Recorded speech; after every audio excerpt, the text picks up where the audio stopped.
матбугаты авыр югалту кичерә, зур югалту. Земфирабызны югалттык. Һәр кем өчен якын дус, үз һөнәренең остасы Земфира Гыйльметдинова белән хушлашырга бик күп кеше килде. Журналистлар, язучылар, театр, эстрада артистлары, филармония хезмәткәрләре, җәмәгать эшлеклеләре һәм якташлары. Татар мәнфәгатен үстерүдә куйган кеше бит инде ул. Әлбәттә, мәдәният темасына әлегенә коллегалар белән сөйләшеп тордык. Мәдәният темасына язган, татар телендә, саф татар телендә язган кешеләрнең берсе. Алар күп калмады инде безнең. Бик зур өлеш керткән безнең мәдәният сәнгать өлкәсендә эшкә. Әлбәттә, әйтеп бетергесез зур кайгы, хәсрәт коллектив өчен. Земфира турында бик күп сөйләп була. Мин аның белән 2000 еллардан бирле аралаштым үзем мәсәлән шәхсән. Һәм һәр вакыт аның туры сүзлегенә, принципиальлегенә хайран кала идем. Андый кешеләр бик сирәк була. Земфира Гыйльметдинова тумышы белән Теләче районыннан. Казан дәүләт мәдәният институтын тәмамлагач, Мамадыш районына кайтып эшли башлый, халык театрын җитәкли. Заманында Фердинанд Сәләхов һәм Зәйнәп Фәрхетдинова төркемнәрендә җырлап йөргән.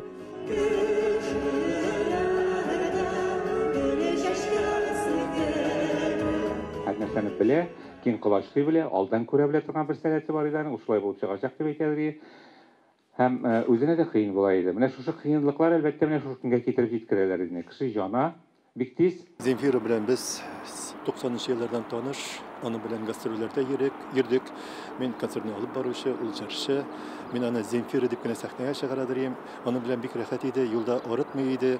Аның белән менә минем белән генә түгел, һәм башкалар белән дә ничектер низакка кергән вакытын күргәнем булмады. Шундый тыныч, эшлекле, талантлы. Ләкин журналистлык сыйфатлары өстенрәк була. 2002-2014 елларда Сәхнә журналында җаваплы мөхәррир булып эшли. Аның хезмәт юлы Туфан Миңнуллин баш мөхәррир булган елларга туры килә. Мин мәсәлән үзем әтисез үстемәйме 6 яшьтән. Шуңа күрә миңа да менә ата иде ул. Менә шул хәтлек менә өйгә кайта торган, менә безне гел саклый торган. Ул әйтәгә без шәпши башласак, теге подписка вакыты җитә бит инде матавык. Шәпши башласак, менә теге юк, бу юк. Ул әйтә, синең эшең түгел ул. Синең эшең журнал чыгар. Битте китте. Ул Сәхнә журналы редакциясендә эшләгән вакытта бик еш аралаштык. Күп мәгълүматлар җыйды ул бик кызыксынучан, белергә тырышучан. 2014 елдан Татар дәүләт филармониясының матбугат хезмәте җитәкчесе. Барлык үткәрелгән чараларга журналистларны барлап, һәр яктан да ярдәм итә. Язу эшендә ташламый. Зур тәҗрибәсе, туры фикерле кеше буларак, аны бик күп чараларга чакыралар. Яңа гасыр телеканалы тапшыруларында да еш кунак иде. Кешене китап укымый дип бүгенге көндә минем уемча бөтенләй гаепләп булмый. Укыйсы килгән кеше укый. Ул укый мана планшетыннан, укыймы тотып китапны. Земфираның журналистика үрнәген дә әле бик озак сагынырбыз.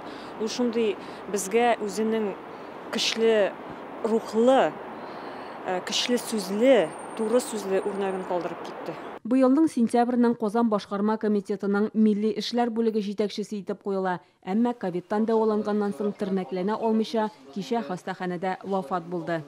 Инде терелеп чыкса, өстәленә чәчәкләр куябыз, аны шундый матур итеп каршы алабыз дип планнар да корган идек. Ләкин кызганыч, менә шушы матур ниятләребезнең тормышка ашмады.